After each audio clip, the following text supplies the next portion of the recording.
Buenos días, quería darles la bienvenida a la segunda edición de nuestro ciclo Kamai Talks. Mi nombre es Gabriela Ruggeri y soy Managing Partner de Kamai Ventures. Kamai Ventures es un fondo de inversión abierto que busca invertir en emprendimientos que aporten valor a la comunidad. Los inversores fundadores de Kamai son Coca-Cola South Latin y Arcor SAIC.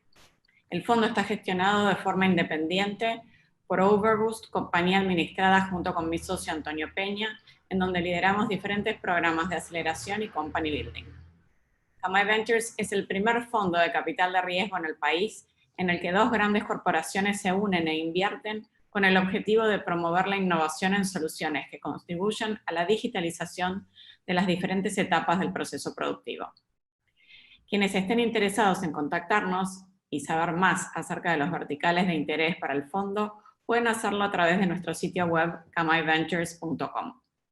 En esta oportunidad nos convoca una charla muy interesante con dos invitados de primer nivel y un alto reconocimiento que pueden aportar sus visiones tanto del ámbito público como privado sobre la industria financiera y otros temas. Hoy está con nosotros Matías Tombolini, economista y profesor universitario, actualmente vicepresidente del Banco Nación Argentina.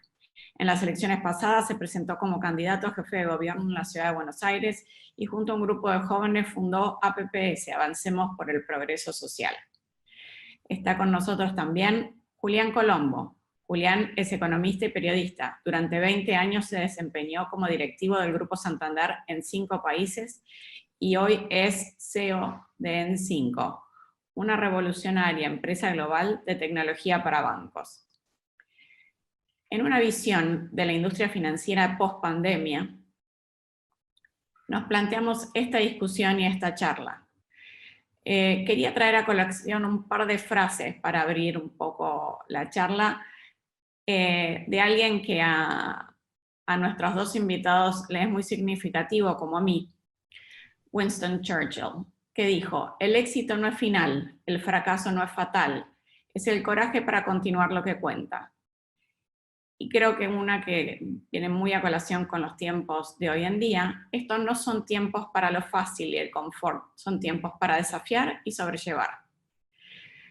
Con eso en mente, vamos a iniciar una presentación para luego ir a una entrevista con nuestros panelistas. Por favor, todos los que deseen hacer preguntas a nuestros invitados, háganlo a través de la sección de Q&A o preguntas y respuestas que encuentran en la parte inferior de la aplicación de Zoom. Con esto le doy la palabra a Julián Colombo, quien va a presentar De crisis sin precedentes a Annus Mirabilis. Juli. Muchas gracias, Gabriela, y muchas gracias a toda la gente de Kamai que me ha invitado a este ciclo tan reconocido, a Matías Tombolini, que con su mera presencia prestigia la presentación, y bueno, y a las cientos de personas que nos acompañan de 10 países diferentes. Entiendo que todos se quedaron en casa exclusivamente para ver esta presentación. ¿Están viendo mi pantalla? Sí, perfecto. Julia, adelante. Muy bien. Bueno, me gustaría empezar la presentación con esta foto. Y esta es una foto que nos lleva a reflexionar sobre la postura de humildad que tenemos que tener en cualquier predicción. Nassim Taleb, un escritor extraordinario, cuenta que la primavera árabe realmente se inició cuando un vendedor ambulante de Túnez se inmoló, se prendió fuego porque la policía le quitó la mercadería porque bueno, no quiso hacer una contribución.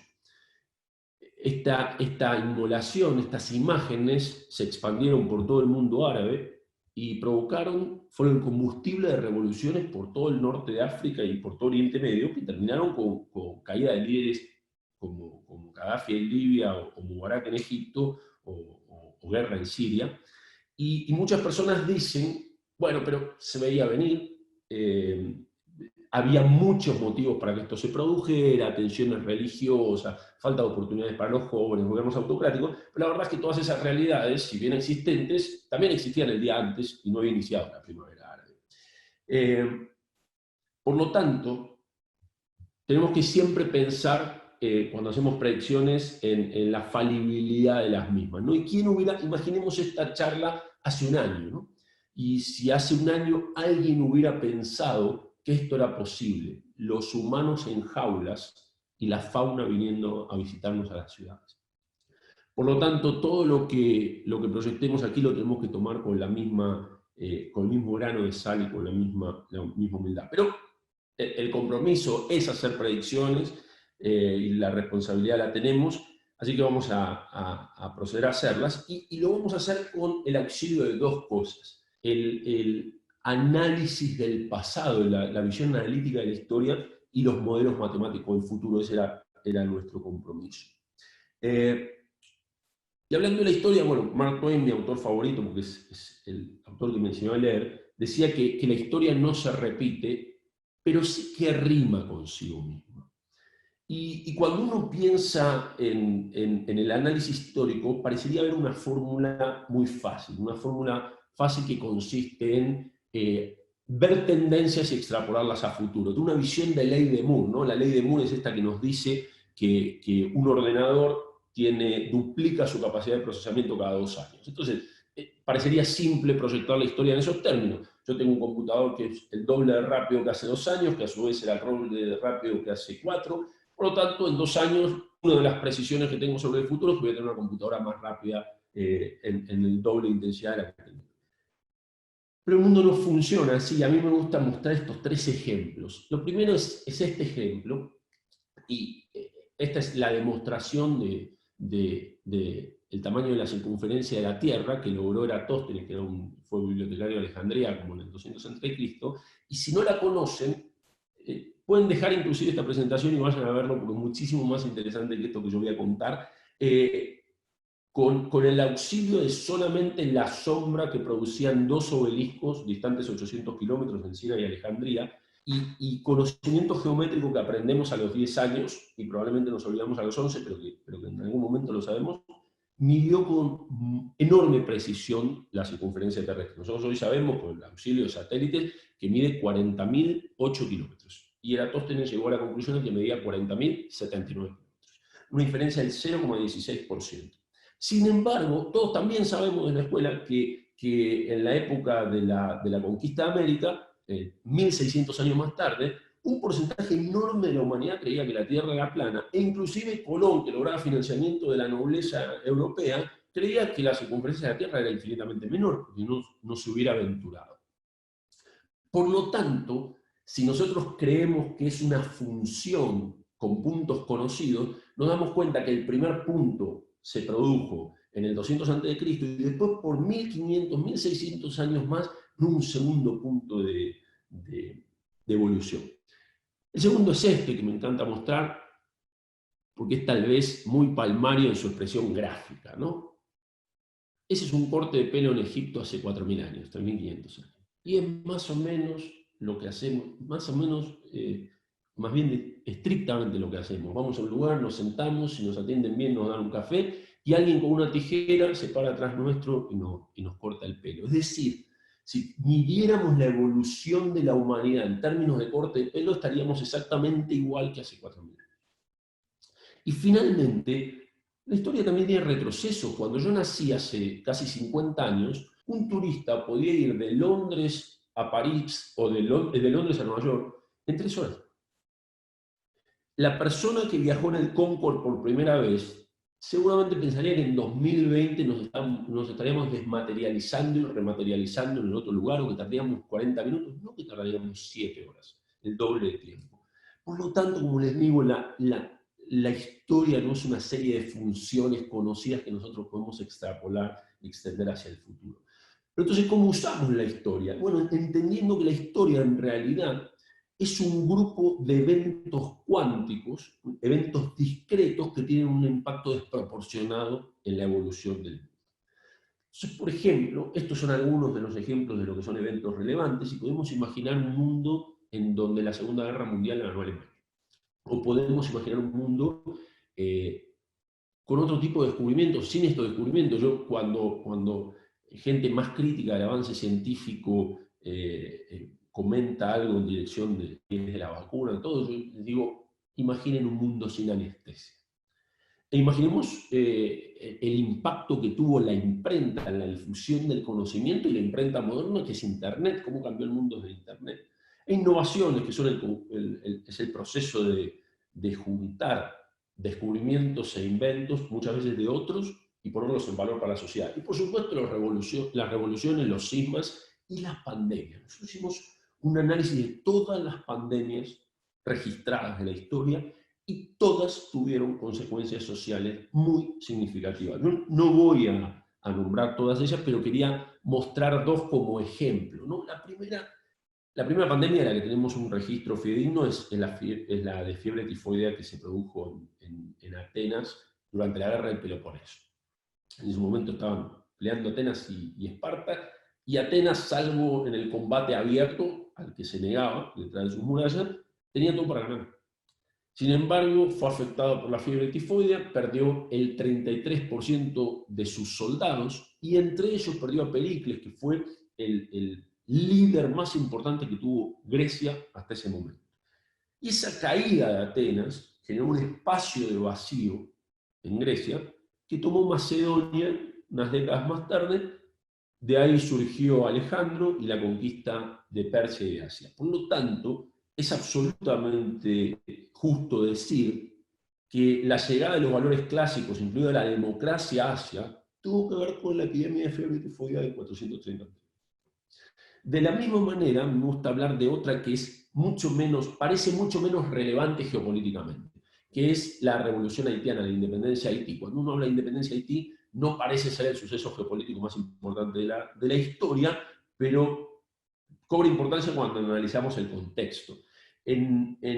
Precisamente en el contexto de la abolición de la esclavitud, de la declaración de abolición de la esclavitud, las colonias francesas querían ser objeto de ese mismo beneficio, pero a Napoleón no le pareció tan divertido, y cuando los esclavos haitianos se rebelaron, mandó un ejército a combatirlo. El tema fue que los europeos y los haitianos tenían diferente grado de inmunidad y resistencia a la fiebre amarilla, y la fiebre amarilla diezmó al ejército francés no pudo sofocar la rebelión, y se declaró la independencia de Haití.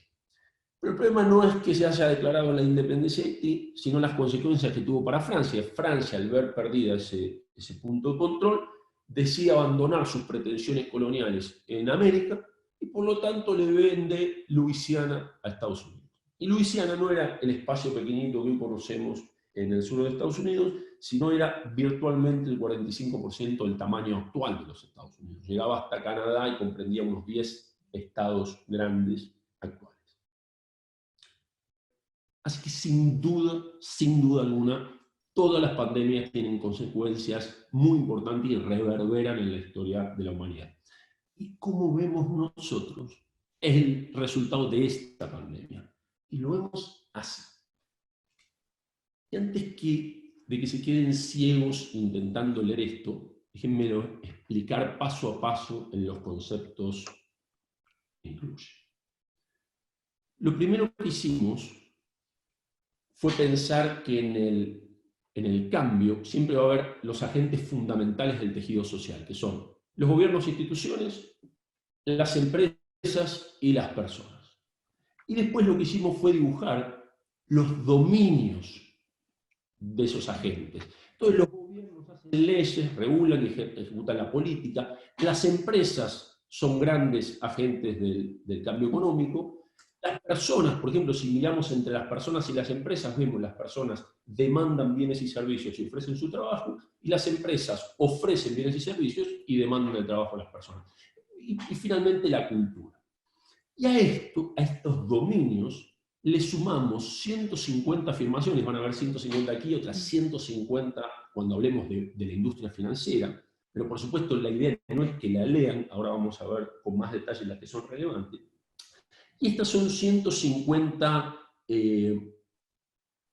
afirmaciones que son de carácter más bien especulativo y que no tienen ninguna priorización inicial. Para eso vamos a tener el modelo matemático. Y el modelo matemático yo no los quiero aburrir con los detalles técnicos, pero sí darle una visión conceptual. lo primero que hace nuestro modelo es medir la relevancia de una consecuencia. Entonces, si ustedes, va a ser difícil verlo, pero como por ahí va a hablar que hay crisis, ¿no? Y entonces tenemos dos consecuencias cuando hablamos de relevancia. Por ejemplo, una consecuencia económica, que es que va a haber una crisis, y una consecuencia cultural, que es, por ejemplo, que los hombres argentinos no se van a dar más besos cuando se saludan. Son dos consecuencias que tal vez tienen una probabilidad de ocurrencia similar, pero su relevancia es totalmente diferente. A nadie le importa si los hombres argentinos se saludan con un beso, pero una crisis mundial es muy, muy relevante. El segundo de los conceptos que mira este modelo es lo que se llama un cono de Boros, ¿no? Que es la probabilidad. Cuando nosotros analizamos futuros, vemos como conos que tienen diferentes generatrices. Primero, el mundo amplio de lo posible, el mundo un poquito menor de lo plausible y el mundo mucho más estrecho de lo probable. Y el modelo lo que va a hacer es va a mirar diferentes grados de probabilidad de ocurrencia de una cosa, mirando proyección. Pero más importante, mirando interrelaciones. Y es por esto que este gráfico después se pone aún más complicado, porque se van mostrando las interrelaciones. Por ejemplo, cuando hay pobreza, un aumento de la pobreza, hay menor consumo, hay una consecuencia de menor consumo, hay más conflicto, hay más inseguridad y hay un deterioro de la salud. Ese deterioro de la salud también se produce, por ejemplo, porque se hace menos ejercicio. Entonces, cuando miramos en ese mapa, nosotros tenemos algo como la pobreza, que genera múltiples consecuencias, y algunas de las afirmaciones tienen diferentes orígenes, y por lo tanto tendrán diferentes grados de probabilidad y relevancia. No los voy a aburrir más, les voy a mostrar el resultado de este trabajo. Y ahora van a ver en negrita las cosas que son más importantes. La primera es esto que leemos acá, que dice hogar como triple espacio. En los años 60, 1961, creo, una persona llamada Jane Jacobs escribió un libro que se llamaba Vida y Muerte de las grandes ciudades americanas. Y es un libro que salió de la dimensión de la planificación urbana, que es para lo que fue escrito, y es un libro interesante de leer. Y una de las cosas que dice es que el espacio en donde desempeñamos nuestra vida, que tenemos tres espacios para desempeñar nuestra vida. La primera es el hogar, donde dormimos, dice. El segundo es el trabajo, donde producimos, y el tercero es el tercer espacio, que es donde realmente vivimos, donde desempeñamos nuestra vida social. Y ahí está la iglesia, el gimnasio, el centro comercial, el restaurante, la calle, todo el camino, todo lo que utilizamos. Y una de las consecuencias de esta pandemia es la unificación del hogar como triple espacio.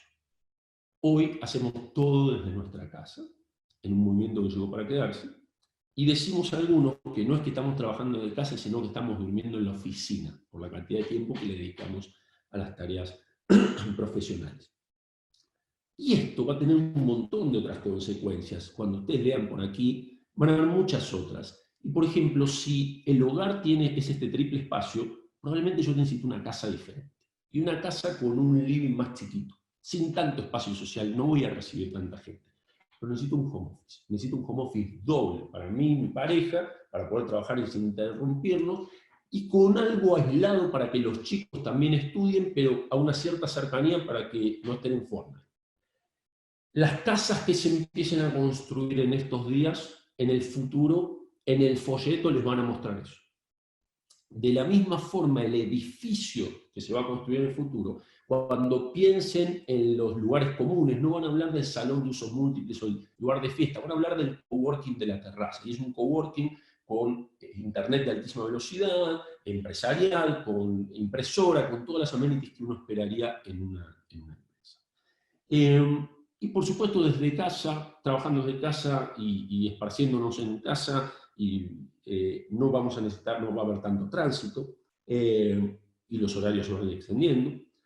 Y cuando a nosotros nos empieza a faltar metros en la casa, a las empresas le empieza a sobrar. Y acá yo quiero dar una aclaración. Cuando yo cuento algunas de estas ideas o compartimos algunas de estas ideas con el equipo, la gente dice, bueno, ¿va a pasar todo esto? Pues imaginemos que mañana alguien descubre la cura del coronavirus, que es comerse una mandarina. Entonces nos comemos una mandarina y listo, nos curamos del coronavirus y nos olvidamos de esto. ¿No deberían revertirse estos movimientos? Y nuestra posición es que no. Y no porque muchas de las cosas que nosotros vamos a observar acá no son resultado de una pandemia, sino un resultado del experimento social real time que se está produciendo originado en esa pandemia. Entonces, cuando una compañía se da cuenta que puede producir lo mismo que producía antes, con la gente trabajando en su casa, dice, ¿por qué estoy alquilando el edificio más caro de la ciudad de San Francisco? Y una vez que se dio cuenta de eso, no hay vuelta atrás aunque la pandemia se termine. Por lo tanto, vemos un movimiento también de gentrificación, un movimiento de reducción de los espacios de las empresas y un movimiento de gentrificación. De la misma forma que gente que no va a tener que ir al trabajo se va a ir a espacios más rurales con la única necesidad de que haya buen internet, también es verdad que algunos se van a mudar a las viejas oficinas, se van a mudar al centro, al microcentro, van a vivir en esos edificios abandonados que van a ser cool, como es el Meatpacking District en Nueva York. El segundo concepto que les quiero mostrar está acá y va a revelar algunas de las cosas de las que estuvimos hablando antes, que es lo que nosotros llamamos el Lifebox. Esto es algo que nosotros bautizamos así como el Lifebox. ¿Y qué es el Lifebox? ¿Se acuerdan que yo decía, bueno, decíamos ahí en la presentación, vas a cambiar tus zapatillas más caras por un tratamiento de ortodoncia? ¿Qué es el Lifebox? Lifebox es este cuadradito que estoy marcando, este rectángulo que es nuestra expresión al mundo. Nosotros en este espacio no hay lugar para correr y caminar. Estamos caminando y corriendo menos y por lo tanto las zapatillas son mucho menos útiles. Pero también es importante entender que las zapatillas no se ven. A los efectos de esta charla, para quien no me conoce, yo podría tener tentáculos en vez de piernas y lo descubrirían mucho más adelante. Por lo tanto, nadie se va a comprar unas zapatillas Buscemi de $132.000, googleenlo, existen, cuando no las puede usar y tampoco las puede mostrar. Sin embargo, la sonrisa es el centro neurálgico de este Lifebox. Y va a haber un montón de cambios más del Lifebox. Va a tener el cambio, por ejemplo, hoy, hasta hace poco, cuando la gente quería expresar su individualidad, podría usar la ropa, podría hacer lo que quisiera, actitudes, pero en espacio. Entonces es muy probable que usemos diferentes colores de pelos y diferentes peinados, relojes, tatuajes más visibles, cualquier cosa que promueva la individualidad y la diferenciación.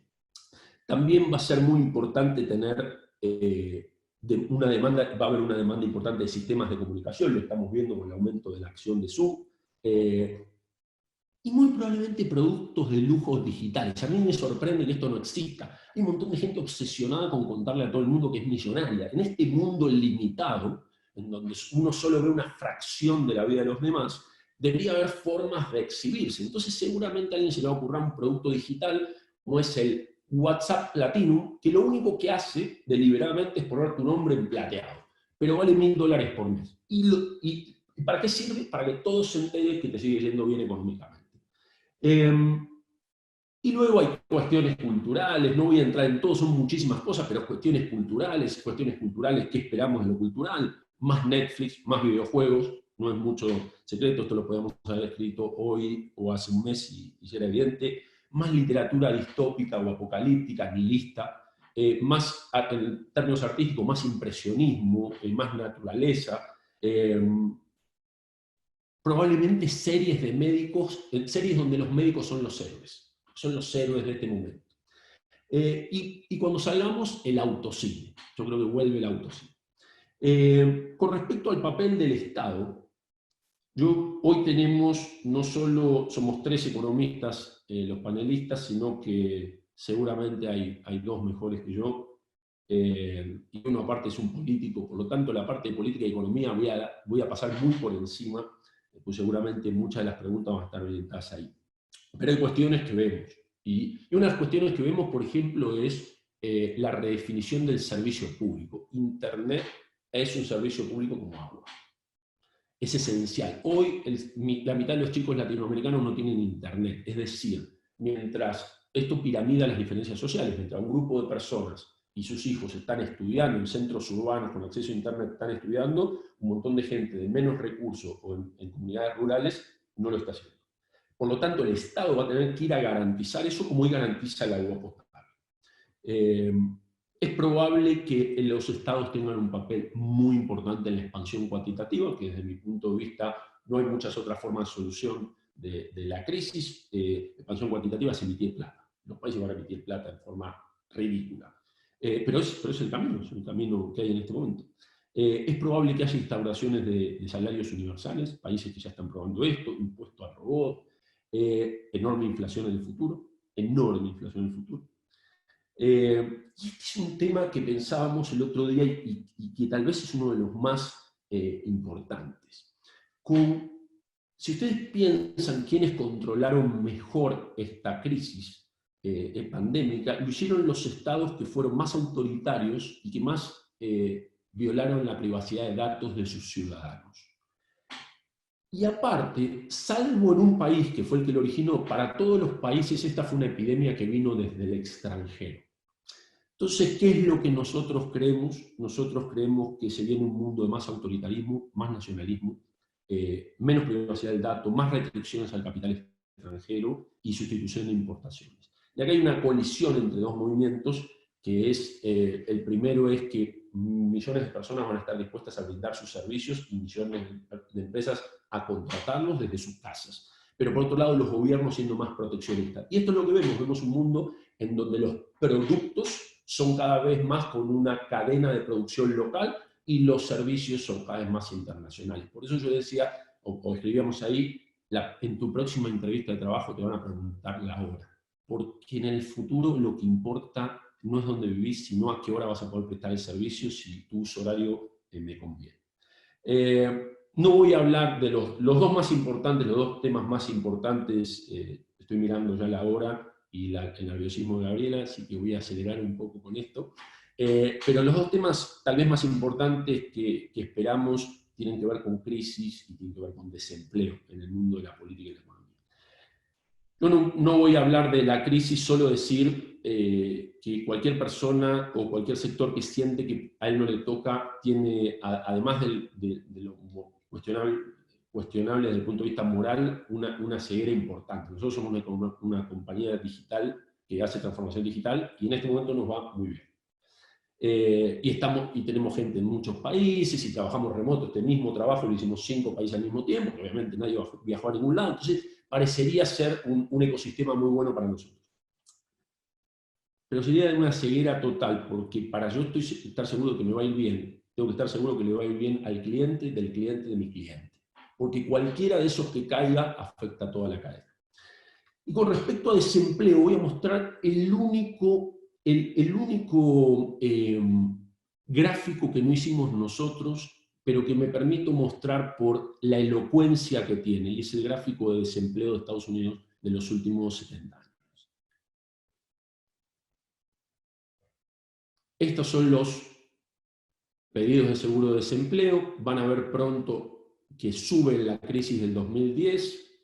Miren acá cómo sube en el 2010, sube, y ahí baja, y esto es ahora.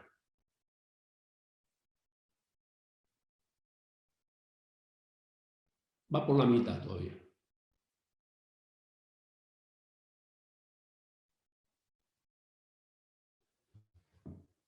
Bien.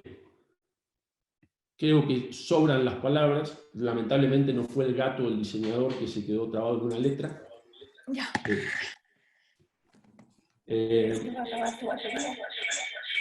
Hay un micrófono abierto. Bien.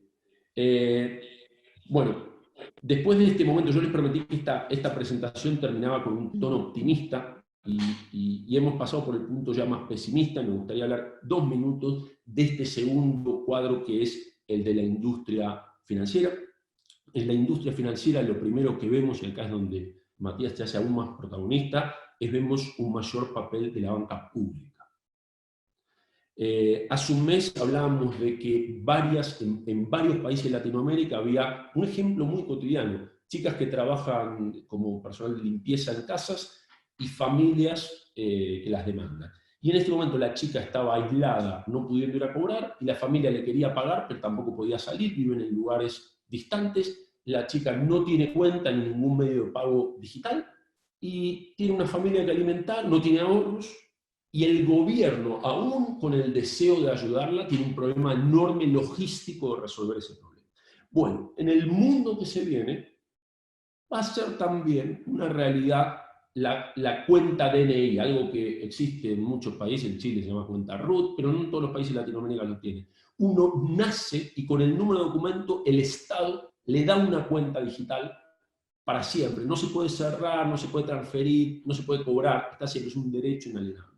Y con esto, un sistema de pagos, una red público-privada de pagos, un mercado pago en el que también trabajan todos los bancos y el gobierno, en donde una persona puede pagar con su cara, en biometría. No necesita un teléfono, no necesita ninguna actividad. Es alguna de las cosas que vemos. Y vemos un crecimiento de la colaboración, de fintechs, estados y bancos. Vemos un aumento del open banking, de esta convicción y ya ley en Europa de que el dato financiero no es del banco, es del cliente, y el cliente se lo puede dar a quien quiere. Y tal vez esto es una oportunidad de negocio para los bancos privados. Tal vez, como los bancos lo que venden es confianza, pueden empezar a ser guardianes del dato. Yo pensaba, yo vivía en 5 países, como dijo Gaby, y cada vez que me mudé de un país a otro, tuve que hacer un procedimiento como tomar mi título universitario, traducirlo por un traductor público, llevarlo al Ministerio de Relaciones Exteriores, apostillarlo por la Haya, llevarlo al nuevo país. Todo para cuestiones más bien de un alcance bastante limitado. Tal vez los bancos en el futuro, un Banco Santander, un Banco BBVA, que están en Argentina, en España, en Brasil, podrían dar fe de los datos de un cliente. Es decir, yo confirmo que este señor que vive a tantos miles de kilómetros tiene este título universitario, paga sus cuentas y tiene el grado de confianza que tal vez una empresa merece. Probablemente esto acompañado de tecnología blockchain, seguramente. Vemos un flight to quality, se está produciendo, gente sale de fintech y banquitos chiquitos para bancos grandes. El mes pasado hay un aumento muy grande de la bancarización. El mes pasado Brasil abrió 35 millones de cuentas, en un movimiento más parecido a esto de la cuenta DNI. Y vemos uno de los que para mí es más interesante, es el de, y ya con esto voy cerrando esta parte, el de productor bancario.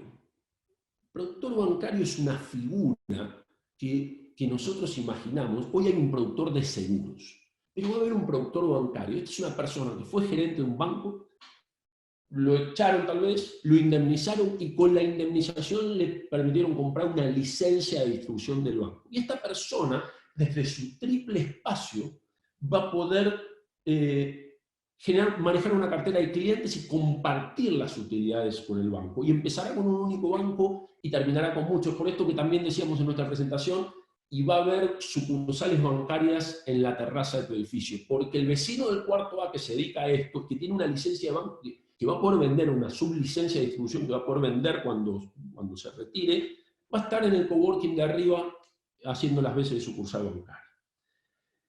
Finalmente, y esto seguramente va a aumentar los horarios, vamos a tener banca todo el tiempo, porque un sindicato puede decir que la gente no puede trabajar a las 7 de la mañana o a las 9 de la noche, pues nadie le puede decir al dueño de su propia empresa a qué hora quiere trabajar o qué día de la semana quiere trabajar.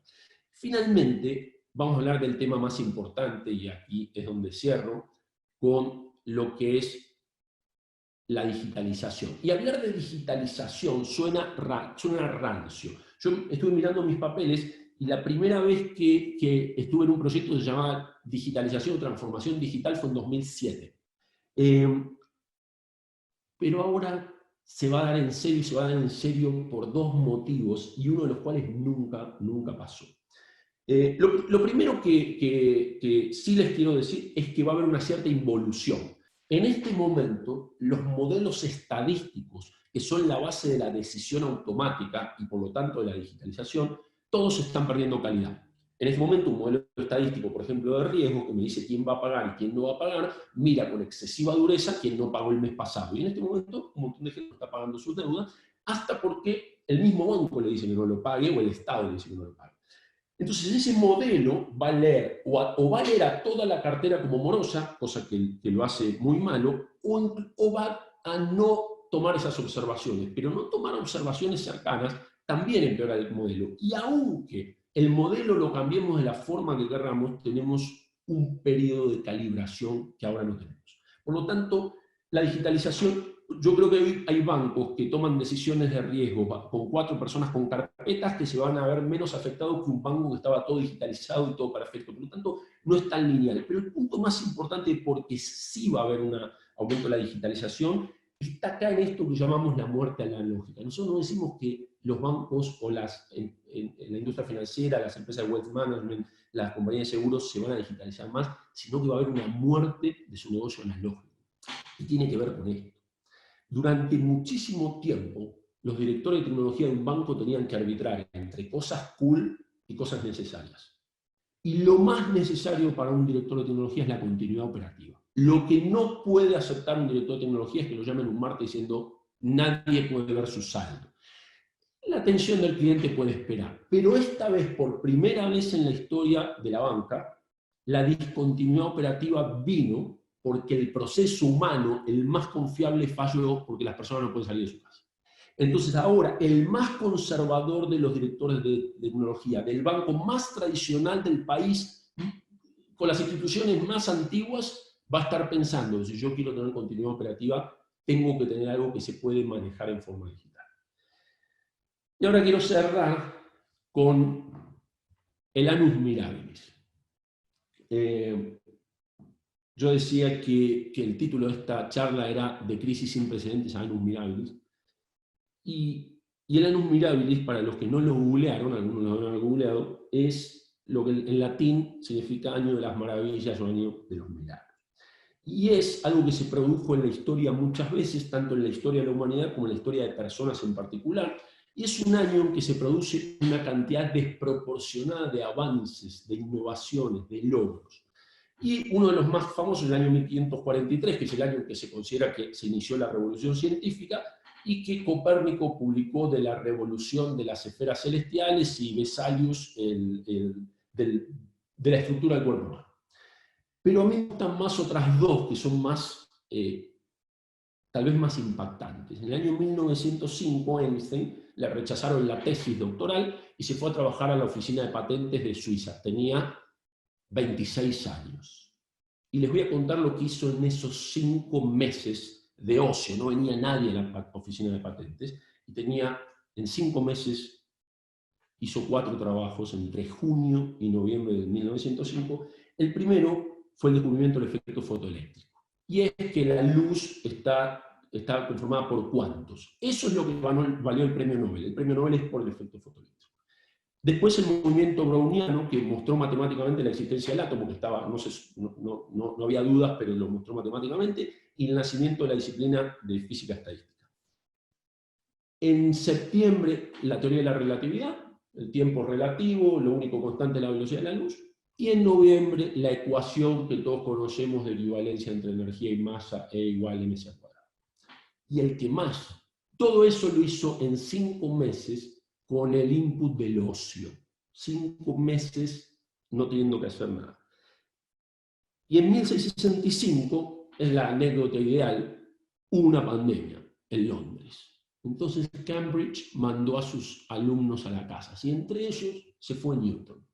Y Newton, con todo su ocio, en un año descubrió el cálculo, o inventó el cálculo, derivadas, integrales, las leyes básicas de la óptica, esto de que el rayo de luz blanca en realidad es la conjunción de varios rayos de luz con el prisma, y la manzana en la cabeza, apócrifa, ¿no? La teoría de la ley de la gravitación universal. Revisando la historia, nos damos cuenta que hay 3 cosas que fueron siempre el combustible de la innovación y la creatividad. La primera es la necesidad, como sabían las abuelitas. La segunda es la disponibilidad de información y la tercera es el ocio. No va a ser este año ni va a ser el año que viene porque no va a faltar funding. Pero en 2 años, este mundo va a haber tenido la máxima expresión de cada uno de esos inputs. Vamos a tener un mundo absolutamente diferente, pletórico de nuevas cosas. Mi invitación al equipo mío que está aquí y a nuestros clientes y a todos los que nos acompañan es pensar como un Amuno, que somos un poquito menos las víctimas de nuestros pasados y somos muchísimo más los dueños de nuestro futuro. Los invito a cambiar el mundo. Gracias. Muchas gracias, Julián. La verdad, muy Perdón, interesante Gabriela, la vista. necesitaba esto porque es horrible terminar una cosa de estas en este silencio. Es algo un poco distinto. Ya vi algunos que, bueno, traen a los hijos a hacer el aplauso concertado para poder hacerlo también un poco más simpático. Quiero, bueno, agradecerte mucho por la presentación y hacerle una breve reintroducción a Matías. Hola Matías, ¿cómo estás? Estás muteado, si querés desmutearte. Hola Ahí Matías, estamos. ahí estamos, ¿cómo estás? Creo que la presentación fue bastante interesante, tocando diferentes aspectos de la vida que van a ser o están siendo afectados por la pandemia que estamos viviendo. Creo que vimos una serie de aspectos muy interesantes respecto a cómo esto nos va a cambiar en el futuro y cómo va a afectar a las diferentes tipos de empresas, áreas de la sociedad, en los distintos aspectos de nuestra vida. Un poco abriendo la entrevista y después le voy a dar el paso a Julián, quería que brevemente nos cuentes tu percepción de lo que estás viendo vos hoy, quizás desde una realidad más argentina en cuanto a esta crisis, y cuáles son los principales desafíos que estás enfrentando desde tu rol. Primero, déjame que salude a quienes estamos compartiendo, a cada una y a cada uno de los que estamos compartiendo hoy este encuentro. Hola Julián, ¿cómo estás? De vuelta, un gusto. A ver, a mí me parece que esta crisis es una crisis que no tiene precedentes en nuestro ciclo vital. Probablemente no vivamos algo así y seguramente no vivimos nunca antes una cosa como la que estamos transitando.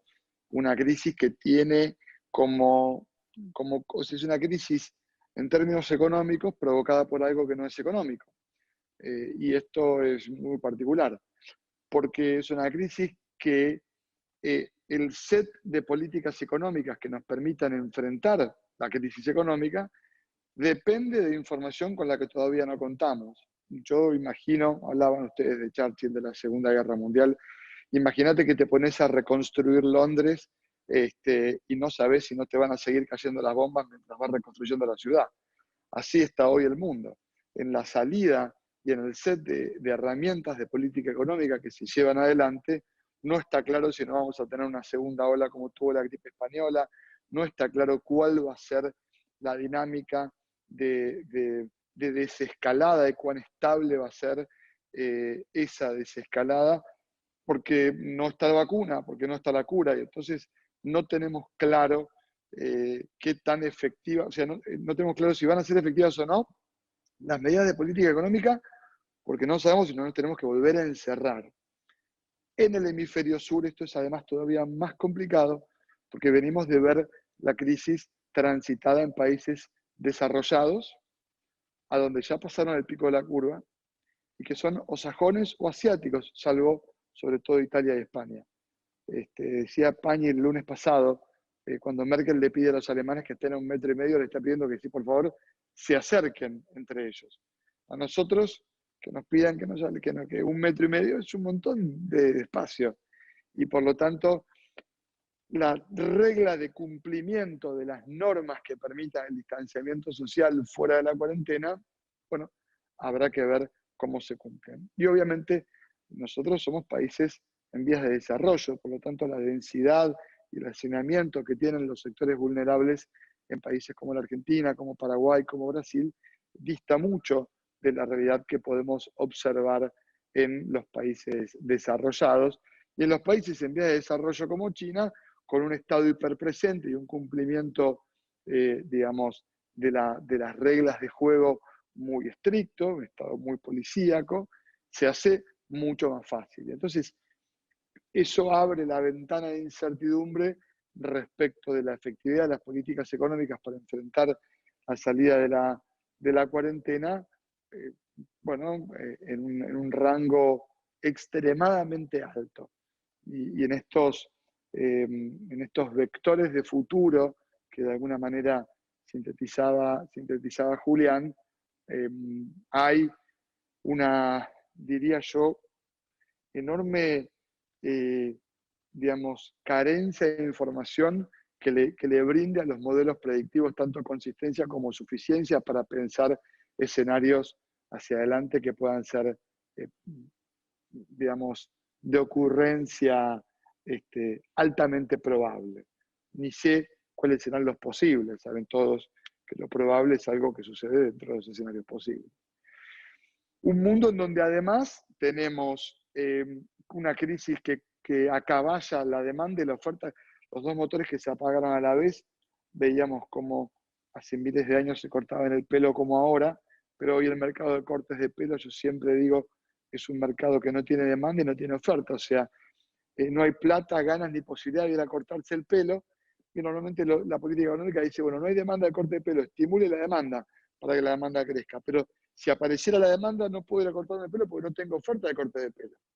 Entonces, no hay demanda, no hay oferta, y eso genera crisis como la que mostraba Julián en términos de el desempleo actual y el previsto en Estados Unidos, que no tienen precedentes.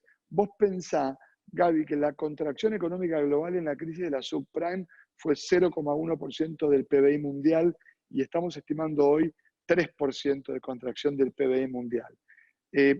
O sea, y lo que eso va a generar en la desescalada, no sabemos cuáles van a ser los saldos de oferta, no sabemos cuáles van a ser, dada la demanda, que no sabemos cómo va a ser, no sabemos cómo va a estar la dinámica de precios este año y el año que viene probablemente eso se modifique.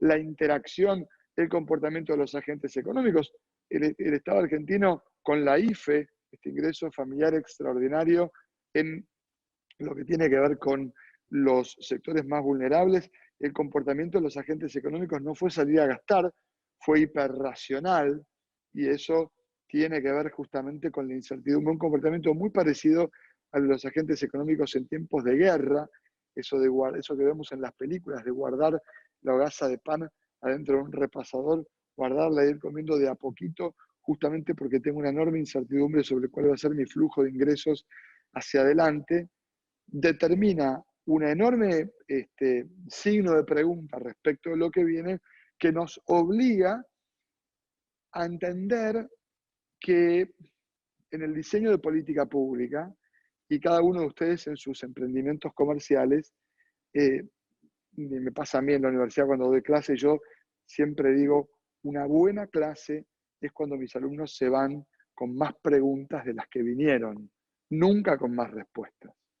Y entonces, me parece que el desafío de lo que viene es cuál es la capacidad que tenemos de sorprendernos ante las preguntas que nos podamos formular con nuestros equipos de trabajo. ¿Qué parte de lo que nos contó Julián nos parece razonable y qué parte puede desarrollarse en un escenario absolutamente distinto?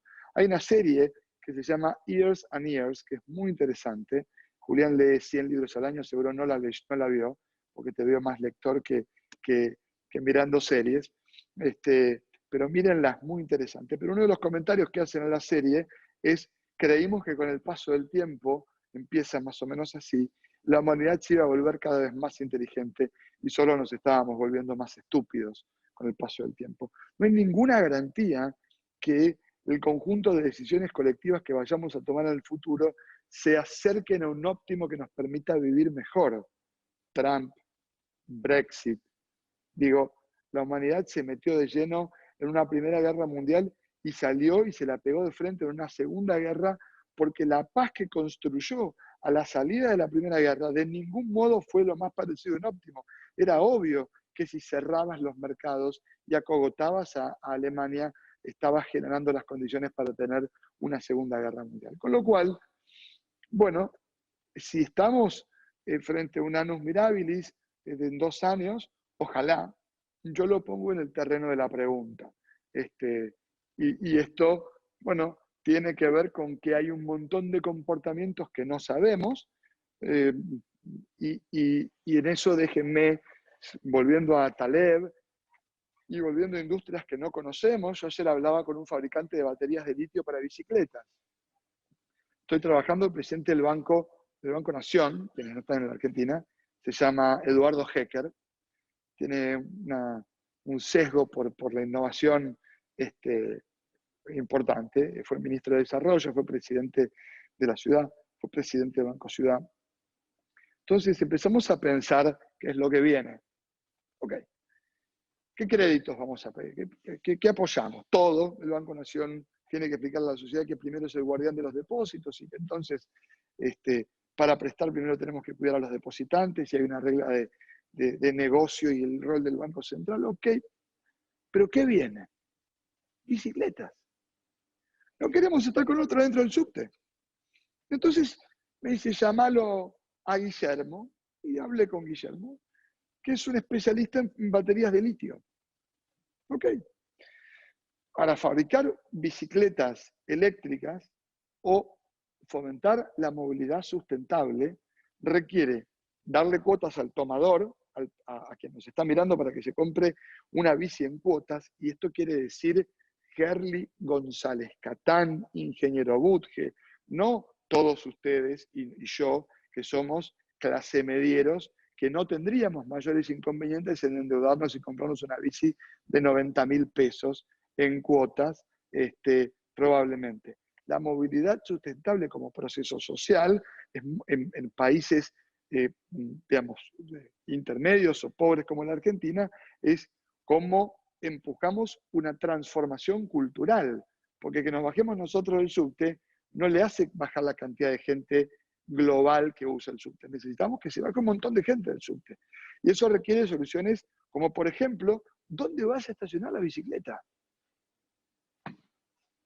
¿Dónde guardas la bicicleta? Bueno, todo eso genera oportunidades de negocio fantásticas, formidables, genera interacciones que tienen que ver con el uso de la energía, más tracción a sangre, más baterías de litio, menos energía fósil. Hablábamos con Julián respecto de lo que viene en el mundo y decíamos, la cantidad de energía fósil por unidad de energía alimentaria, o sea, cuánto gasoil o cuánto petróleo necesito por tonelada de soja, seguramente no va a cambiar la cantidad, pero lo que cambia es la ecuación económica, porque el petróleo está cayendo y probablemente sostenidamente caiga si se cae, por ejemplo, parte de la industria del turismo. Una de las cosas que viene, o que a mí se me ocurre que viene, industria del turismo de congresos, ferias, exposiciones. Tuve también un Zoom con la Cámara Argentina de cámaras que uno ni sabe que existían, de industria, de gente que hace ferias y exposiciones. Y probablemente encontremos tecnología 360 que te permita estar como si fuera en un cine, que resuelva el intercambio de información de las exposiciones, como estamos viendo. Pero ¿qué nos falta? ¿Qué le falta a este evento, Gaby? ¿Qué me falta a mí como expositor de este evento? Me falta el networking de después. ¿Con quién me tomo un café? ¿A quién miro? ¿A quién seduzco con mis ideas? ¿Quién se me va a acercar? ¿Con quién hago la selfie? Julián, ¿a quién le va a poder contar el desarrollo que tiene, su proto-desarrollo? ¿Cómo va a capitalizar su modelo de negocio si no hace networking? Hay que pensar una solución. Bueno, todo eso son desafíos absolutamente imposibles de pensar de cara a lo que viene, pero sí me parece que hay que pensar escenarios y en cada escenario un conjunto de hipótesis agresiva, conservadora y defensiva que deriven un conjunto de acciones que nos permitan enfrentar lo que viene con una característica, que seguramente Julián está de acuerdo conmigo, que es la característica de la antifragilidad, que es esta idea de poder aprender de las experiencias, pero no creer que el promedio va a ser en el futuro parecido al pasado. Es decir, no podemos mirar lo que viene con la cabeza de lo que pasó. Fue largo, pero bueno, acá el político soy yo, así que me sabrán disculpar. Perfecto, no, muchas gracias, Matías. Quería dejarte, Juli, ahora a vos, a preguntarle un poco a Matías creo que entre los dos la conversación puede ser muy interesante, digamos, en contraposición desde sus lugares hoy, y cómo ven el futuro de la industria financiera. Así que, Juli, te dejo Mira, un poco tal para... vez esto, nosotros entendemos que la banca pública va a tener un papel importante.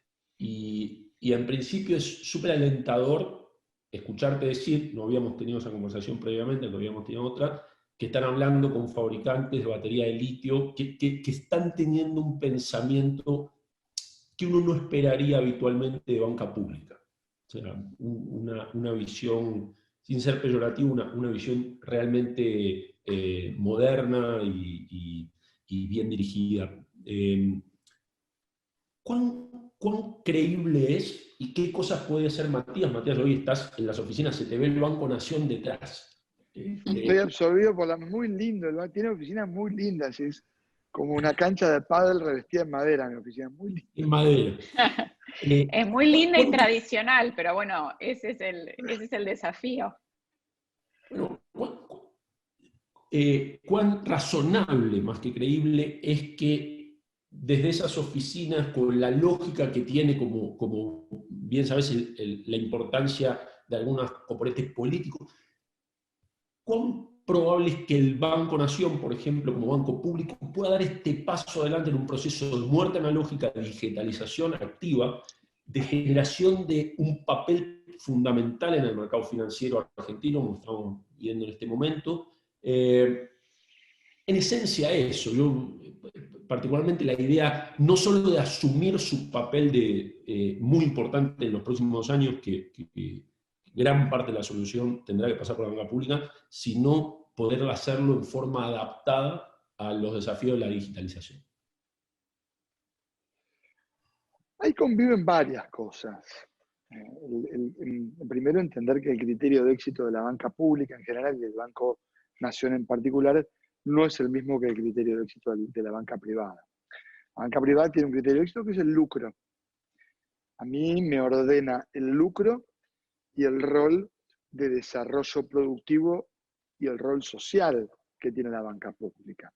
El Banco Nación no solamente tiene servicios financieros tradicionales, sino que además paga 1.920.000 jubilaciones, 3 millones de planes sociales, entregó 500.000 tarjetas alimentarias. Tiene una capilaridad en donde el modelo de negocio para abrir una sucursal de un banco como el Banco Nación no es el mismo que el de la banca privada. Yo voy a una sucursal en el interior del país, yo soy de la provincia de Santa Fe, y viene el himno, la escarapela y el Banco Nación, porque fue el que estuvo ahí en el desarrollo de la historia. Con lo cual, también es cierto que acá conviven culturas, y la transformación digital es una transformación en donde siempre la banca corre de atrás. La banca en general, pero la banca pública, te diría, en particular. Porque tiene que atender también una cultura organizacional muy estable, patricia, en donde el gerente de banco es el señor gerente de banco de Ascochinga, de Malargüe, de Merlo, en donde la dinámica de servicio también convive con una dinámica de servicio, digamos, privado, con una dinámica de servicio social. Ahora, está claro que hay necesidad y hay disponibilidad de información. El banco tiene que decidir si quiere hacer un catching up, si quiere pegar un salto discreto o quiere hacer todo un recorrido en este proceso necesario de muerte analógica. Está metido en un proceso así. Vos hablabas de ocio, disponibilidad de información y necesidad. Tachale el ocio, pero las primeras dos están básicamente porque, por ejemplo, el turnero del banco web se desarrolló en la crisis. Nosotros tenemos gran parte del proceso de los únicos créditos de capital de trabajo que existen hoy en el mercado a partir de un desarrollo que hizo el Departamento de Sistemas en la crisis. Entonces, la crisis te lleva efectivamente a enfrentar con recursos escasos una dinámica que estresa a las organizaciones y las pone, parecido a las situaciones de guerra, a desarrollar, ubicándose en un edge distinto probablemente, en un borde en donde se toman más riesgos que de costumbre. Y por lo tanto, bueno, las sociedades y los equipos de trabajo bajo presión, pero con una presión vinculada a un objetivo razonable, tenemos que abrir el 13 de abril las sucursales, no vamos a operar por ventanilla y solo vas a poder venir si tenés un turno. O hay turnero o tenemos un desastre. Tiene que haber un turnero. Bueno, malo, ok. Se achican los tiempos de la prueba en familia, se toman riesgos distintos, se trabajan horas extras, aparece la épica y los liderazgos se ejercen con un norte absolutamente claro. Hablabas vos de Churchill y el riesgo del rescate de Dunkerque solo sucedió porque había que tomar un riesgo determinado porque el costo de no asumir ese riesgo era infinito. Entonces, el proceso de digitalización del banco hoy tiene, si querés, distintos escenarios. Uno es la muerte de la banca en general. Es decir, claramente las fintech ganaron un espacio enorme por ventajas comparativas impositivas, que son, bueno, privilegios que tuvieron, pero también porque tuvieron una agilidad que hace que estos elefantes enormes que somos los bancos, nos costará adaptarnos. Somos seguidores acá. Bueno, este desafío es un desafío que hay que asumir entendiendo claramente cuáles son las limitaciones que tenemos. Y vuelvo a la organización. La ventaja de la capilaridad que el banco tiene en todo el país es también una limitación en términos de la implementación de un proceso de transformación que obliga a una cultura que incorpore, bueno, mucha información en un corto periodo de tiempo y en una transformación en donde toda transformación cultural genera, bueno, resistencia. De eso ustedes saben mucho más que yo, porque, y quienes nos están mirando seguramente, quien alguna vez hizo consultoría, sabe que el proceso de transformación cultural requiere romper barreras. Yo mezclo esto con el tema del banco porque acá es un enorme desafío y se mezclan distintos andariveles que, bueno, que te obligan a decir, bueno, ¿cómo no tenés una billetera digital? Bueno, pará. ¿Ustedes sabían que para abrir una cuenta corriente en un banco, por ejemplo, en la banca privada, sigue siendo necesario firmar papeles? Vos podés tener un onboarding digital de personas, pero la cuenta corriente de una SRL hay que ir a poner el gancho. En cualquier banco de la Argentina. Ok. Y eso, pues decís, ¿cómo? Bueno, al mismo tiempo tenés empresas como Garantizar, que con blockchain, sin firmar, te dan una garantía preferida A, autoliquidable hasta 300.000 pesos para un monotributista o una persona física, un autónomo, sin firmar un papel. Bueno, a mí me parece que estamos en un periodo de tiempo, que no lo veo de más de 36 meses, en donde movidos por la necesidad y con disponibilidad de información, es muy probable que aparezcan soluciones forzando al sistema financiero a ser, bueno, más confortable la operatoria. Yo siempre digo, yo tengo mi hija tiene 19 años, Cami, la más grande. Ella estudia sociología. Y lo que me pregunto es, ¿cuánto está dispuesta ella a pagar por no ir al banco? ¿Vale 2 puntos más de tasa? Claro que sí. Así como el empresario pyme que nos esté mirando, y acá me pongo más el sombrero de haber pasado por el sector privado y también del político y no tanto del bancario o del economista. El economista te va a decir, no, mirá, subsidio de tasa, le bajamos 3 puntos a la tasa.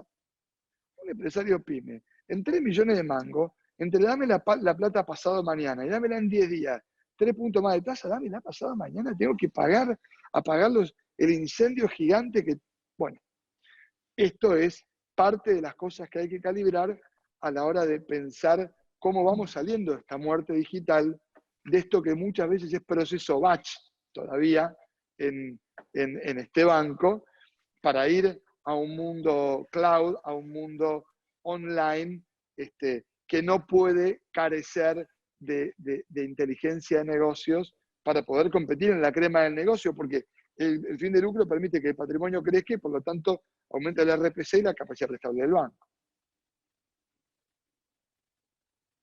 Muy bien. También interesante que se manejen en el Banco de una Nación esos conceptos. Te hago una pregunta ya como político más. Yo veo que en general, en todas las exposiciones públicas, sacando un par de países, hay una referencia bastante científica a todas las curvas de salud.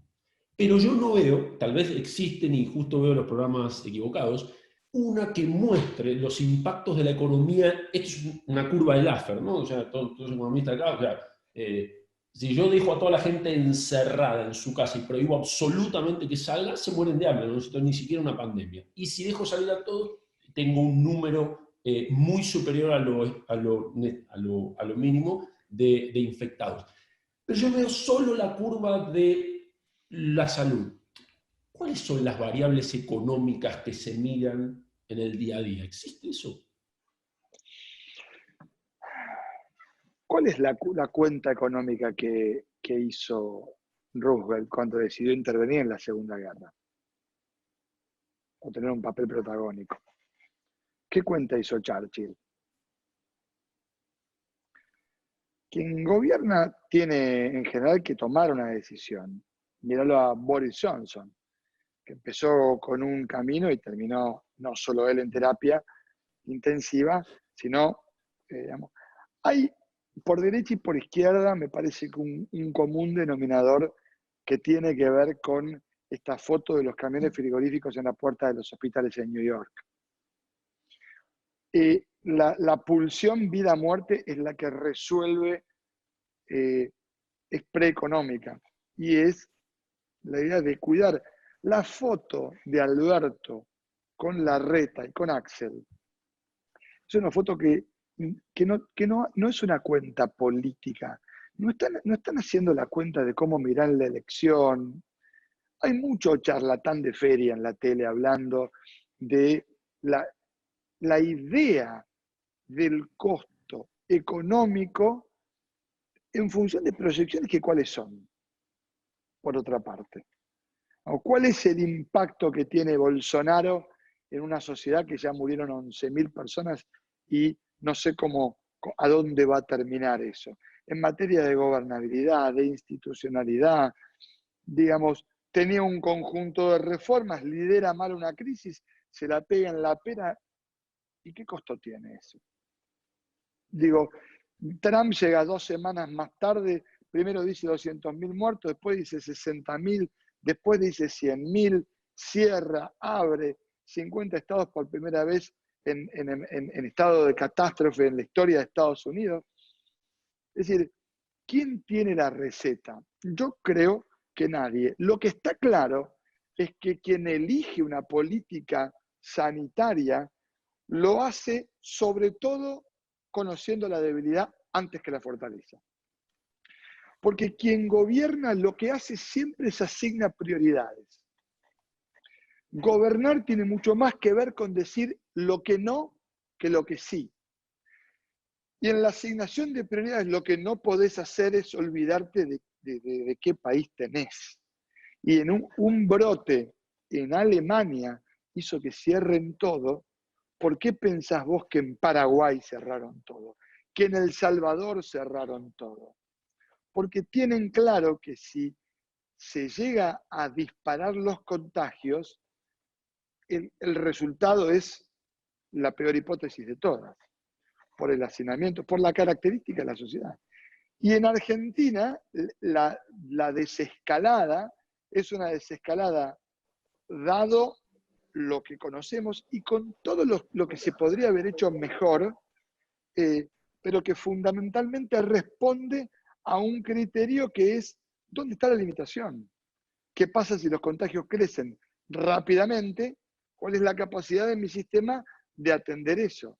Seguro que se podía haber hecho mejor, está claro, pero en este proceso de aprendizaje, la pregunta es: ¿qué priorizo?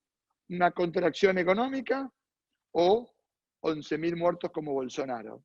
Bueno, yo me quedo con una contracción económica en un país que además tenía una discusión económica antes de que el tsunami llegue. Hoy tenías un PBI de deuda, 35 puntos de pobreza, 55% de desempleo, cero demanda de dinero, es decir, 2 dígitos de desempleo. El conjunto de herramientas de política económica que la Argentina tenía antes era limitado.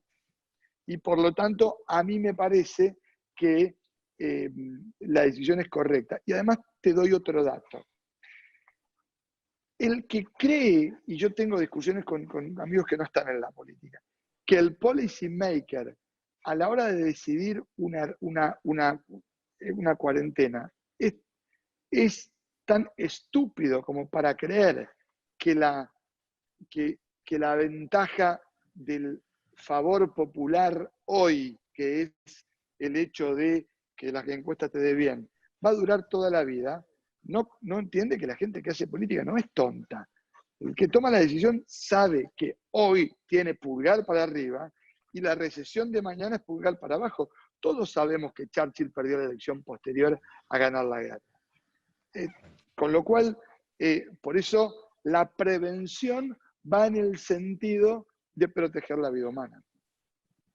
Matías, perfecto, Matías, voy a cortar un segundo porque se nos está yendo el tiempo y quiero hacer una pregunta un poco para los dos, volviéndonos a la industria financiera, que es bastante de nuestro público hoy, y del emprendedurismo. Creo que hicimos una buena síntesis recién de la situación actual y de por qué se toman las medidas que se toman.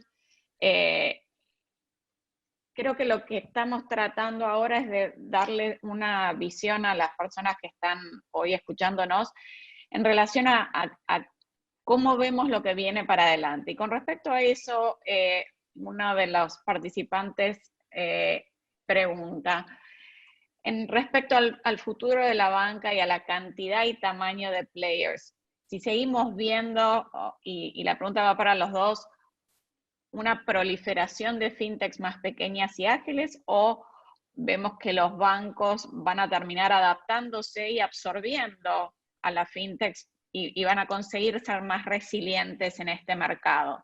No sé quién la quiere tomar.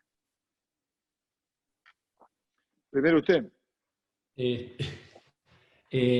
Gracias. Yo soy de la opinión de que una vez me preguntaron por qué los bancos innovaban más lentos que las fintech.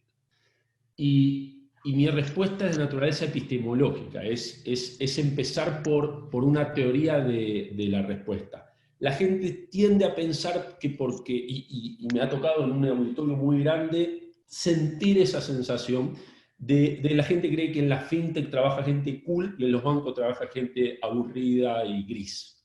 Y es epistemológicamente equivocado porque cabría esperar que los bancos, teniendo un montón de recursos, contraten a quien quieran, tipos con tatuajes en todo el cuerpo y todo, y con todo lo cool que eso implica. Entonces las respuestas fáciles en general son equivocadas, esa es mi experiencia. Y hay unas 6 o 7 explicaciones de por qué la banca innova un poco más lento que la fintech, y el primero de todo es por quiénes son los dueños. A mí me llama poderosamente la atención como alguien no ve eso, que sí Matías lo dijo perfecto. Los dueños de la fintech son gente que apuesta a cosas cool y pierde plata todos los años. Uber pierde $5 millones por día y es re cool Uber.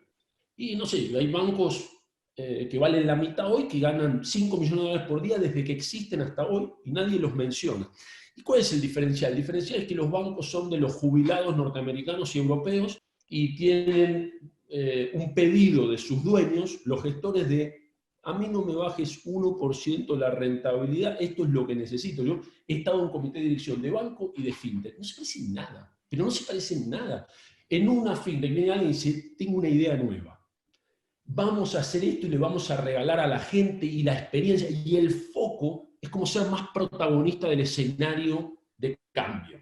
Cómo estar más en el centro de la mente del cliente. Yo estuve en banco y te decía, antes de seguir, ¿cuánto nos cuesta esto y cuánto nos va a dar qué año?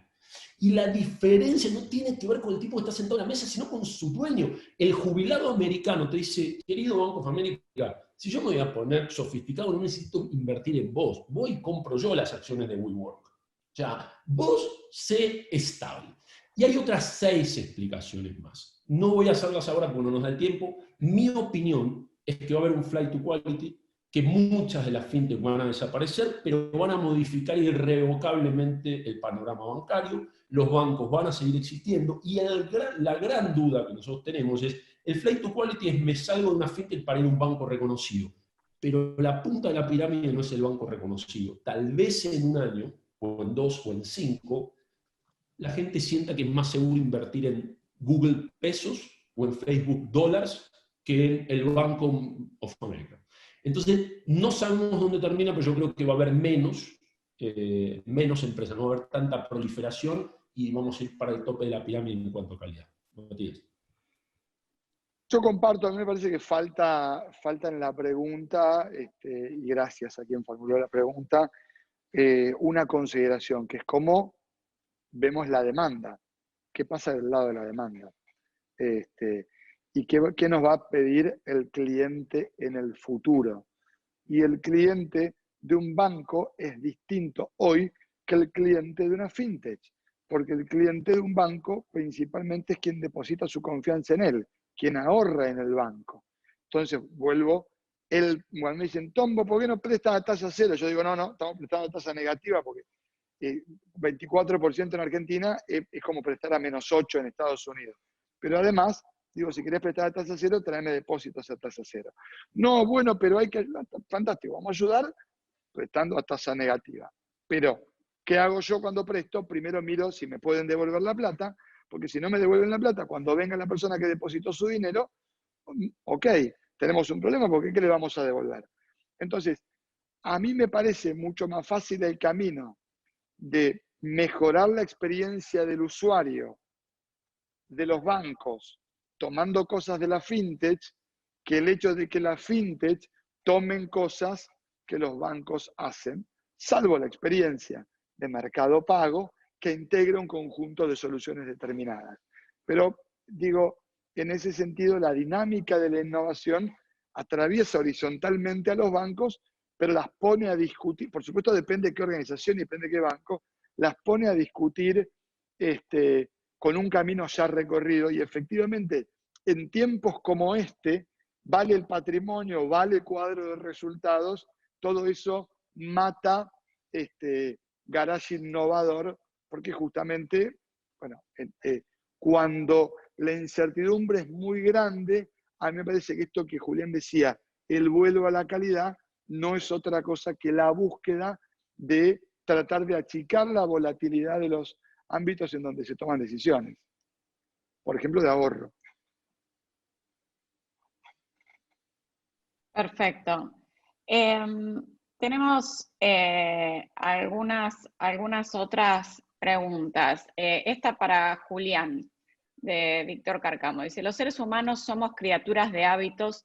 ¿Qué tanto crees que 2 o 3 meses de encierro harán cambiar esos hábitos? ¿No crees que el reto de las empresas, más que cambiar en sí, es tomar acciones para hacerlos regresar a esos hábitos? Bien, primero, qué bueno sea Víctor Cárcamo, es director de un banco peruano y un gran amigo que nos conocimos en Argentina y luego trabajamos juntos en México. Yo siempre como pienso en el cambio, pienso también en lo contrario, que son los movimientos inerciales, ¿no? El teclado, yo estoy mirando acá un teclado. El teclado, si todos pensamos, tiene la peor disposición posible para escribir rápido. Cuando se crearon las máquinas de escribir, y yo las conocí, y muchos también, cuando uno escribía rápido, las levas se trababan. Entonces la distribución de las teclas es tal que asegura una menor velocidad. Sin embargo, por lo tanto, hoy todos lo sabemos, no tenemos esa limitación, cambiemos el teclado para hacerlo más rápido. Nadie ni siquiera lo intentó. La inercia es muy poderosa. Entonces, Víctor destaca con sagacidad que es probable que haya algunos movimientos inerciales que en 2 meses de aislamiento no van a borrar. Y estoy seguro, y nosotros lo pensamos cuando miramos en la cultura, en que va a haber movimientos contraculturales. La fiesta de ir a lamer el piso al metro, ¿viste? Porque siempre va a haber esas cosas. Yo particularmente creo que una vez que una empresa, y por eso veo la gente económica, una vez que es gran negocio, una vez que provee algo nuevo, y es un buen negocio para alguien, es mucho más poderoso el impacto. Y alguien preguntaba si los avances sobre las libertades individuales vamos a volver atrás. Y vamos a volver atrás re lento eso, re lento, porque es súper buen negocio no tener esas libertades individuales, o sea, para quien es el dueño del dato. Entonces, yo soy un poco pesimista con respecto a cualquier cosa que sea un derecho en este momento no muy obvio. O sea, hace 3 meses habría cualquier post anti-vaxxer por todos lados. Hoy no aparecen por ningún lado. Y no es porque la gente se convenció. El tipo que no se convenció hasta ahora, con la evidencia que hay, que las vacunas son algo deseable para la humanidad, no se va a convencer por esta pandemia. Lo que pasa es que le dejaron de dar espacio. Así que sí creo que algunas cosas no van a cambiar y otras cosas sí no tienen regreso. Muchas gracias, Julián. Es una pregunta que en realidad era para vos, Julián, pero yo se la voy a hacer a Matías y que tiene que ver un poco con lo que tratamos recién, porque él dijo que no solamente está en el Banco Nación, sino que él es el político y la visión de alguien que está en política es muy interesante en este tema. Conforme a lo que dijo Julián en su presentación, vimos que los países autoritarios, distópicos quizás, encontraron mejor respuesta frente al COVID-19. La pregunta es, ese avance sobre los derechos individuales que mencionó recién Julián también, y el peligro que ello importa, creemos que en vez de avanzar, ¿podrán recuperarse o no? ¿O cómo ves vos esa situación? O sea, hay ciertos avances que se han hecho sobre los derechos individuales en estos últimos tiempos que van con obviamente el cuidado de la gente. Creemos que eso, ¿en dónde está esa línea difusa y gris en base al objetivo del bien público que quienes gobiernan tienen a su cargo, versus la recuperación de esos derechos individuales? A mí me La pregunta, parece que fue de Jorge Bazán Gracias Colombres. Gracias por tu pregunta. A mí me parece que hay un debate muy interesante, porque si la gran expresión de avance respecto de la lucha de los derechos o por los derechos individuales es la expresión que surge del nacimiento de la democracia moderna, digamos, que es cuando la humanidad adquiere volúmenes o márgenes de derecho que no tenía antes. Ahora, hay contradicciones permanentes. En realidad, el mayor avance sobre los derechos individuales del siglo XXI fue después de los ataques a las Torres Gemelas, digamos, en donde Correcto. Estados Unidos avanza sobre las libertades civiles de su población digamos, como pocas veces antes lo había hecho, en un proceso en donde venían ganando en libertades civiles, retroceden fuertemente. Yo creo que la principal ventaja en materia de la discusión sobre las libertades individuales tiene otra característica, porque las que vemos son las que van a permanecer en el debate público. Es decir, y porque todas las sociedades, Israel, Estados Unidos, Argentina, China, Brasil, todos van a tener estados que van a querer saber dónde estás. Como Google, si vos no desactivás el historial de tu Google Maps, sabe exactamente dónde estuviste, pero si es Google no tenés un problema, porque justamente en la manera en la que te presenta el menú de opciones, no te deja claro que se va a ir acordando absolutamente de dónde estuviste todo el tiempo y en todo momento. Pero si te lo dice Donald Trump o un estado, tenés un problema. La discusión más relevante en materia de la libertad que viene es la contradicción que tiene con la igualdad. Porque, y hay un trasfondo económico acá más que de libertades solamente. En la medida en que desde el 2008 para acá los estados crecieron en la toma de deuda para cubrir los balances y la toxicidad de los balances de los bancos, y hoy crecen en su nivel de endeudamiento con los paquetes fiscales para sostener la actividad económica, atrás o esto lo licuás con inflación, o lo licuás con reestructuración de activos, de pasivos, o finalmente cobras más impuestos. Y los impuestos son una herramienta que pone la igualdad arriba de la mesa, y cuanto más impuestos te cobran, alguien podría decir menos libertad tenés de qué haces con tu dinero. Me parece que la discusión sobre la libertad es una discusión que tiene distintos costados para ser observada. Yo que estoy más del lado de la igualdad, por ahí por mi manera de ver, manera filosófica, creo que hay una discusión que es de carácter general. En la Argentina, la información en el año 2016, por un decreto del Poder Ejecutivo del ANSES, pasó a ser manejada de forma discrecional por el aquel entonces jefe de gabinete de ministros, en una decisión que no hizo todo el ruido que debería haber hecho. Los estados tomando la información de orden pública para, decisiones que no quedan claras, nos invitan a decir cuánto cedo de mi información privada para que el Estado me cuide, y ahí hay otra cuestión, que es la relación entre lo que el Estado me da y lo que el Estado me cobra, en términos de gasto y resultado, y en términos de decir, bueno, está bien, entérate de dónde voy, dónde vengo, pero ¿me vas a cuidar o me van a chorear el teléfono en la esquina igual? ¿O me voy a contagiar igual?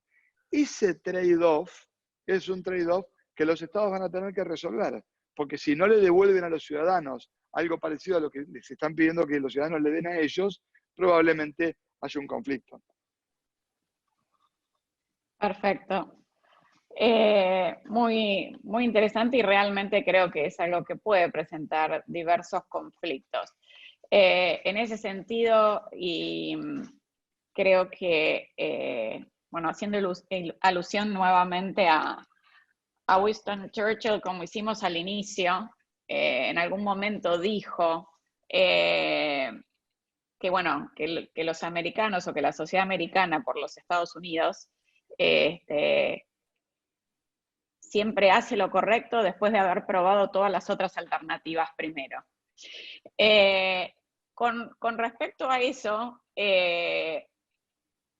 quiero pedirles, y en relación a la charla, y pues nos vamos quedando, 2 minutos a cada uno con una reflexión final. La gente perdió la vergüenza hacia el final de la charla, hicieron varias preguntas, pero sé que el tiempo de ambos es precioso, así que si quieren después les hago llegar algunas de las preguntas por correo para poder responderlas, pero les pido a cada uno 2 minutos con una reflexión final acerca, para vos, Julián, acerca de ¿cuáles serían tus 2 recomendaciones fundamentales para un banco privado en estas circunstancias? Y para vos, Matías, sería una reflexión de cuáles serían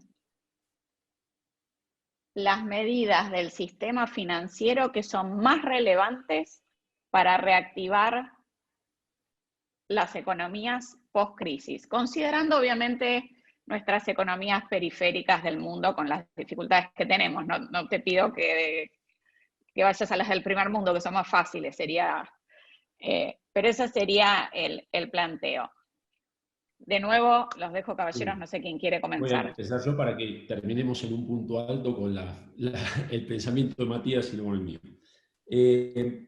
2 recomendaciones para banco privado. El principio, mi recomendación es que entiendan que el proceso de digitalización no es un proceso de exclusión de las personas. Hace unos años un cliente nuestro, que es un banco, una compañía de seguro muy grande a nivel mundial, tiene una empresa de consultoría, y estábamos en Suiza, mostraron que el 71% de los millennials querían tomar una decisión de largo plazo financiera o fiscal con una persona al lado. Es decir, en Europa, la generación más tecnológica de la historia, antes de decidir si le conviene sistema alemán o sistema francés, o qué inversión paga menos impuestos en el largo plazo, no quiere un simulador, quiere alguien que de alguna forma lo auxilie emocionalmente en la toma de decisiones, sabiendo que si nos equivocamos nos pesa más que si omitimos.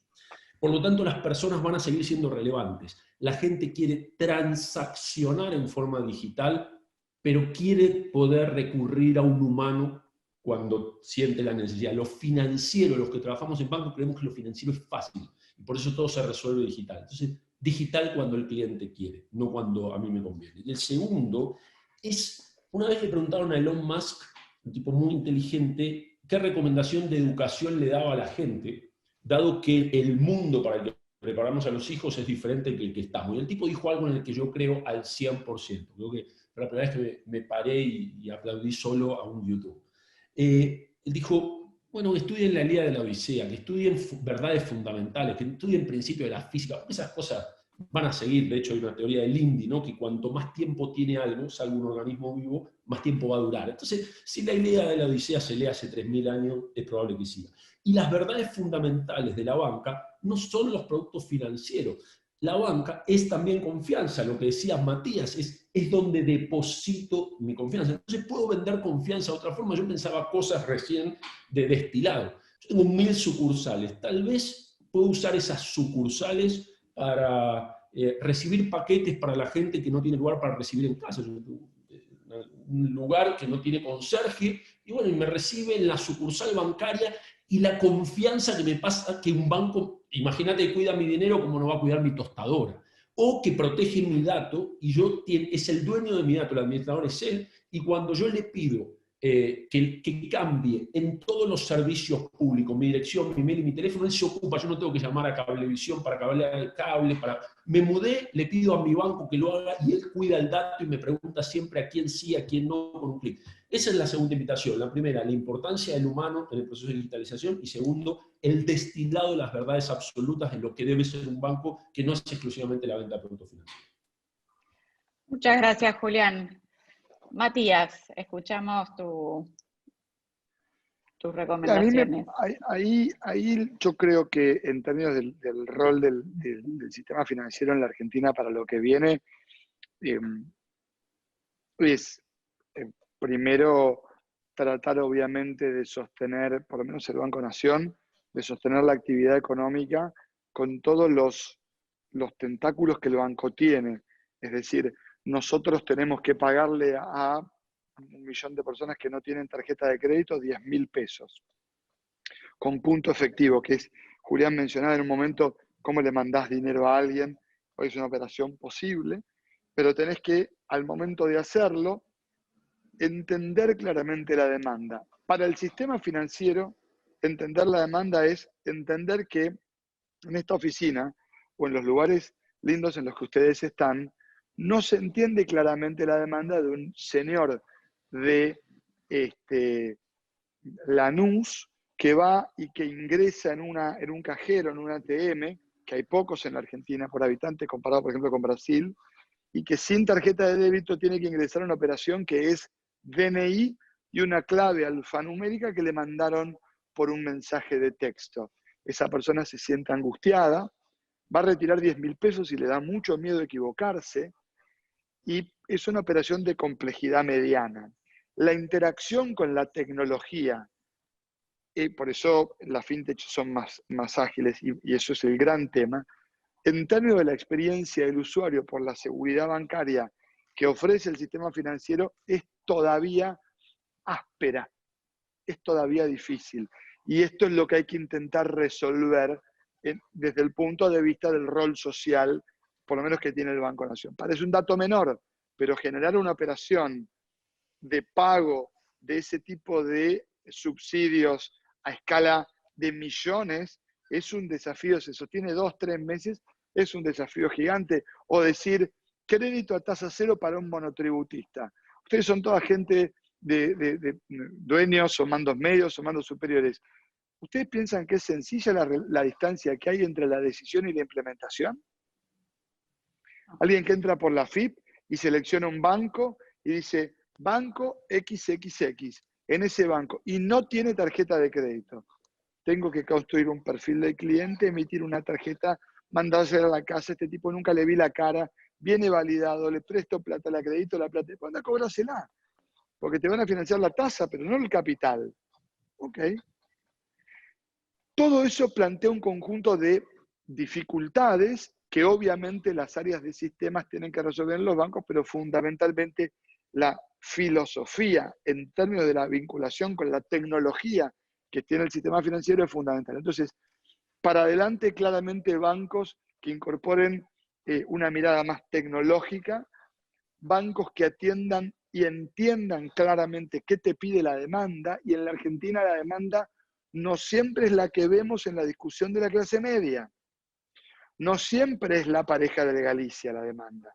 En la Argentina la demanda es que el señor que tiene un almacén en San Francisco Solano pueda pagarle al proveedor de crudo, de fiambrín y de queso el cheque que dio y que le da mucha angustia al señor Mariano no poder cubrir ese cheque. Esos son los problemas reales de nuestro país, que se parece más a Paraguay que a Bélgica, aunque nos cueste creerlo. Entonces, el banco tiene que estar ahí sin sacarle el culo a la jeringa, como decimos en el interior. Entonces, ese rol es un rol muy importante, al mismo tiempo que tiene que cuidar el depósito de los depositantes. En la definición del sujeto de crédito que hace el Banco Central, cómo vamos relajando sin alejarnos de las normas de Basilea, etcétera, etcétera, para tener un sistema financiero estable. En los países en vías de desarrollo tenés que sostener a la pyme que tiene 3 empleados, que no los quiere echar mentira, porque me invirtió 5 años en un empleado, ahora que el empleado entiende de qué tiene que trabajar, no lo querés echar. No es Estados Unidos, tomátela, por eso subimos, no es un mercado flexible. También tenés problemas en el mercado laboral, seguro que sí. Pero es mentira que el empresario pyme quiere rajar gente. Y la banca se mete, por eso acá te prestamos plata para pagar los sueldos. Bueno, ahora, el rol exacto lo vamos a saber cuando sepamos cuál es el margen de incertidumbre en el que nos movemos. Y no está claro porque no está la cura, porque no está la vacuna. Y déjame que te agregue un punto más. Yo los invito, los provoco. Hay 3 palabras que yo anotaba y me quedaron dando vuelta de esta charla, que tienen que ver con cómo cada uno piensa su propio futuro. Para mí, cómo lo pensamos de manera colectiva es muy importante. Para mí, la relación entre el resultado y el esfuerzo individual no existe si no se mira como parte de una cosa de orden colectivo. Pero eso tiene que ver con mi propia manera de pensar políticamente. Pero hay 3 cosas que son independientes de la mirada política. Los sesgos que tenemos, las expectativas que formulamos y la capacidad de distinguir los hechos. Hechos y hechos. Es una sociedad, vivimos un presente en donde nos cuesta mucho diferenciar la realidad de la realidad percibida. Y las buenas decisiones de negocio se van a tomar en función de entender e identificar lo que pasa, no lo que nos cuentan que pasa. Y cada vez estamos más intermediados entre lo que pasa y lo que nos cuentan que pasa. Los sesgos justamente son la manera que tenemos de interpretar la realidad y de decir, este es un político, este es un mecánico, yo creo que este es de Boca, se va a compartir. Miren todo lo que es behavioral, porque es muy importante entender nuestros propios sesgos para no, si se quiere, setear expectativas que sean equivocadas. Porque eso nos termina colocando en el diseño de modelos de negocio que no son viables porque están intoxicados de entrada. Y aparte, porque en nuestra propia vida, la felicidad nunca tiene que ver con lo que tenemos, sino con las expectativas, con la diferencia entre lo que creemos que vamos a tener, desde todo punto de vista, no desde el punto de vista material, y lo que finalmente conseguimos.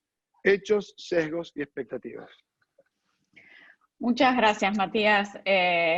mucho para pensar con esas 3 palabras.